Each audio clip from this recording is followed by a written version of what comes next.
Genesis chapter 18. The Lord appeared to Abraham near the great trees of Mamre while he was sitting at the entrance to his tent in the heat of the day.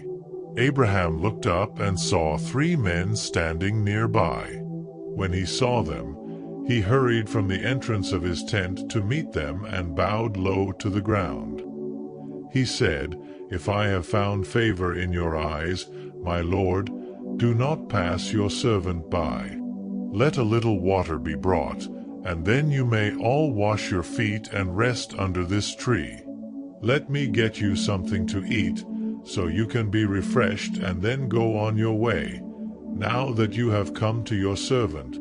"Very well," they answered, "do as you say." So Abraham hurried into the tent to Sarah. "Quick," he said, "get 3 seahs of the finest flour and knead it and bake some bread." Then he ran to the herd and selected a choice, tender calf and gave it to a servant, who hurried to prepare it. He then brought some curds and milk and the calf that had been prepared, and set these before them. While they ate, he stood near them under a tree. "Where is your wife Sarah?" they asked him.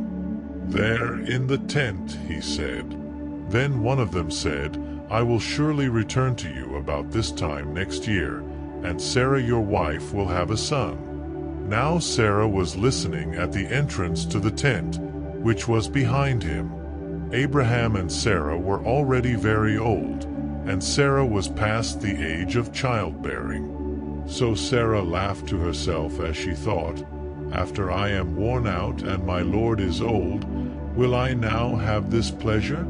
Then the Lord said to Abraham, "Why did Sarah laugh and say, 'Will I really have a child, now that I am old?' Is anything too hard for the Lord? I will return to you at the appointed time next year, and Sarah will have a son." Sarah was afraid, so she lied and said, "I did not laugh." But he said, "Yes, you did laugh." When the men got up to leave, they looked down toward Sodom, and Abraham walked along with them to see them on their way. Then the Lord said, "Shall I hide from Abraham what I am about to do? Abraham will surely become a great and powerful nation, and all nations on earth will be blessed through him. For I have chosen him, so that he will direct his children and his household after him to keep the way of the Lord by doing what is right and just, so that the Lord will bring about for Abraham what he has promised him." Then the Lord said, "The outcry against Sodom and Gomorrah is so great and their sin so grievous that I will go down and see if what they have done is as bad as the outcry that has reached me. If not, I will know." The men turned away and went toward Sodom, but Abraham remained standing before the Lord. Then Abraham approached him and said, "Will you sweep away the righteous with the wicked? What if there are 50 righteous people in the city? Will you really sweep it away and not spare the place for the sake of the 50 righteous people in it? Far be it from you to do such a thing, to kill the righteous with the wicked, treating the righteous and the wicked alike. Far be it from you. Will not the judge of all the earth do right?" The Lord said, "If I find 50 righteous people in the city of Sodom, I will spare the whole place for their sake." Then Abraham spoke up again, "Now that I have been so bold as to speak to the Lord, though I am nothing but dust and ashes, what if the number of the righteous is 5 less than 50? Will you destroy the whole city for lack of 5 people? If I find 45 there," he said, "I will not destroy it." Once again he spoke to him, "What if only 40 are found there?" He said, "For the sake of 40, I will not do it." Then he said, "May the Lord not be angry, but let me speak. What if only 30 can be found there?" He answered, "I will not do it if I find 30 there." Abraham said, Now that I have been so bold as to speak to the Lord, what if only 20 can be found there?" He said, "For the sake of 20, I will not destroy it." Then he said, "May the Lord not be angry, but let me speak just once more. What if only 10 can be found there?" He answered, "For the sake of 10, I will not destroy it."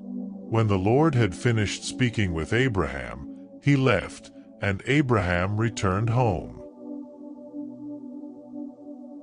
Genesis chapter 19. The two angels arrived at Sodom in the evening, and Lot was sitting in the gateway of the city. When he saw them, he got up to meet them and bowed down with his face to the ground. "My lords," he said, "please turn aside to your servant's house. You can wash your feet and spend the night and then go on your way early in the morning." "No," they answered, "we will spend the night in the square." But he insisted so strongly that they did go with him and entered his house. He prepared a meal for them, baking bread without yeast, and they ate. Before they had gone to bed, all the men from every part of the city of Sodom, both young and old, surrounded the house. They called to Lot, "Where are the men who came to you tonight? Bring them out to us so that we can have sex with them." Lot went outside to meet them and shut the door behind him and said, "No, my friends, don't do this wicked thing.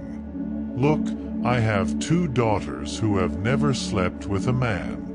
Let me bring them out to you, and you can do what you like with them. But don't do anything to these men, for they have come under the protection of my roof." "Get out of our way," they replied. "This fellow came here as a foreigner, and now he wants to play the judge. We'll treat you worse than them." They kept bringing pressure on Lot and moved forward to break down the door. But the men inside reached out and pulled Lot back into the house and shut the door. Then they struck the men who were at the door of the house, young and old, with blindness so that they could not find the door. The 2 men said to Lot, "Do you have anyone else here, sons-in-law, sons or daughters, or anyone else in the city who belongs to you? Get them out of here, because we are going to destroy this place." The outcry to the Lord against its people is so great that he has sent us to destroy it. So Lot went out and spoke to his sons-in-law, who were pledged to marry his daughters. He said, "Hurry and get out of this place, because the Lord is about to destroy the city." But his sons-in-law thought he was joking. With the coming of dawn, the angels urged Lot, saying, "Hurry, take your wife and your 2 daughters who are here, or you will be swept away when the city is punished." When he hesitated, the men grasped his hand and the hands of his wife and of his 2 daughters and led them safely out of the city, for the Lord was merciful to them. As soon as they had brought them out, one of them said, "Flee for your lives. Don't look back, and don't stop anywhere in the plain. Flee to the mountains, or you will be swept away." But Lot said to them, "No, my lords, please. Your servant has found favor in your eyes, and you have shown great kindness to me in sparing my life. But I can't flee to the mountains. This disaster will overtake me, and I'll die. Look, here is a town near enough to run to, and it is small. Let me flee to it. It is very small, isn't it? Then my life will be spared." He said to him, "Very well, I will grant this request too. I will not overthrow the town you speak of, but flee there quickly. because I cannot do anything until you reach it. That is why the town was called Zor. By the time Lot reached Zor, the sun had risen over the land. Then the Lord rained down burning sulfur on Sodom and Gomorrah from the Lord out of the heavens. Thus he overthrew those cities and the entire plain, destroying all those living in the cities, and also the vegetation in the land. But Lot's wife looked back, and she became a pillar of salt. Early the next morning Abraham got up and returned to the place where he had stood before the Lord. He looked down toward Sodom and Gomorrah, toward all the land of the plain, and he saw dense smoke rising from the land, like smoke from a furnace. So when God destroyed the cities of the plain, he remembered Abraham, and he brought Lot out of the catastrophe that overthrew the cities where Lot had lived. Lot and his 2 daughters left Zor and settled in the mountains, for he was afraid to stay in Zor. He and his 2 daughters lived in a cave. One day the older daughter said to the younger, "Our father is old, and there is no man around here to give us children, as is the custom all over the earth. Let's get our father to drink wine and then sleep with him and preserve our family line through our father." That night they got their father to drink wine, and the older daughter went in and slept with him. He was not aware of it when she lay down or when she got up. The next day the older daughter said to the younger, "Last night I slept with my father. Let's get him to drink wine again tonight, and you go in and sleep with him so we can preserve our family line through our father." So they got their father to drink wine that night also, and the younger daughter went in and slept with him. Again he was not aware of it when she lay down or when she got up. So both of Lot's daughters became pregnant by their father. The older daughter had a son, and she named him Moab. He is the father of the Moabites of today. The younger daughter also had a son, and she named him Ben-Ammi. He is the father of the Ammonites of today.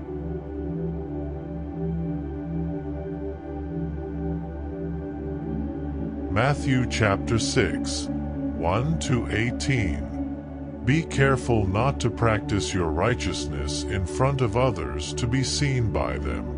If you do, you will have no reward from your Father in heaven. So when you give to the needy, do not announce it with trumpets, as the hypocrites do in the synagogues and on the streets, to be honored by others. Truly I tell you, they have received their reward in full. But when you give to the needy, do not let your left hand know what your right hand is doing, so that your giving may be in secret.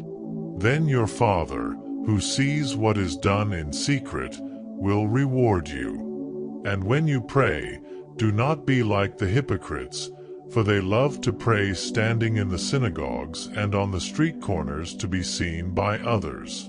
Truly I tell you, they have received their reward in full. But when you pray, go into your room, close the door and pray to your Father, who is unseen. Then your Father, who sees what is done in secret, will reward you. And when you pray, do not keep on babbling like pagans, for they think they will be heard because of their many words. Do not be like them, for your Father knows what you need before you ask him. This then is how you should pray. Our Father in heaven, hallowed be your name. Your kingdom come, your will be done, on earth as it is in heaven. Give us today our daily bread. And forgive us our debts, as we also have forgiven our debtors. And lead us not into temptation, but deliver us from the evil one. For if you forgive other people when they sin against you, your heavenly Father will also forgive you. But if you do not forgive others their sins, your Father will not forgive your sins. When you fast, do not look somber as the hypocrites do, for they disfigure their faces to show others they are fasting. Truly, I tell you, they have received their reward in full. But when you fast, put oil on your head and wash your face, so that it will not be obvious to others that you are fasting, but only to your Father who is unseen. And your Father, who sees what is done in secret, will reward you.